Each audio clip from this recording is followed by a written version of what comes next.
Yo, what's good, everyone? It's December 8th, 2025, and the White House just dropped a bombshell, the official national security strategy for Trump's second term. And the headline? They are straight up bringing back the Monroe Doctrine, the 200-year-old policy that told Europe to stay out of the Americas. Except now it's 2025, and it's aimed at China, Russia, NATO, basically everyone. This could change everything from immigration to wars to your gas prices. Let's break it down in plain English. Hit that like button, and let's go. First, quick history. In 1823, President James Monroe said, "Western Hemisphere is ours, Europe back off."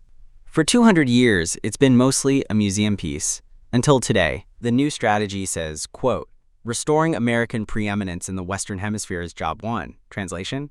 The US is done letting China build ports in Latin America, Russia sell weapons to Venezuela, or Iran cozy up in the Caribbean. Key lines that made jaws drop. Calls out European NATO allies for insufficient burden sharing and cultural drift from America. They're pushing for 5% of GDP on defense. That's almost double the current target. Russia actually praised the document today. Moscow says it doesn't name us as a threat for once. Wild, right? Immigration and border security are now the lens for every policy. Military, trade, diplomacy, all of it. Real-world impact already happening. California just sued the Trump admin over tariffs, saying they're wrecking their economy. ICE raids are ramping up so hard that undocumented families are skipping school and hospitals out of fear.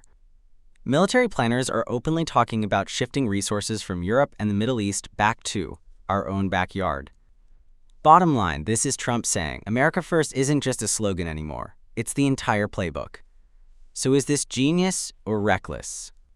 Are we heading toward a new Cold War in our own hemisphere? Or is this finally putting America's interests first after decades? Drop your take in the comments. I'm reading every single one. If this actually gets implemented, expect higher defense spending, new trade wars with China over Latin America, and maybe even US troops or ships showing up in places we haven't in years. Smash subscribe if you want me to track this story daily, because this one is going to move fast. That's the only story you need today. See you in the next one. Stay sharp.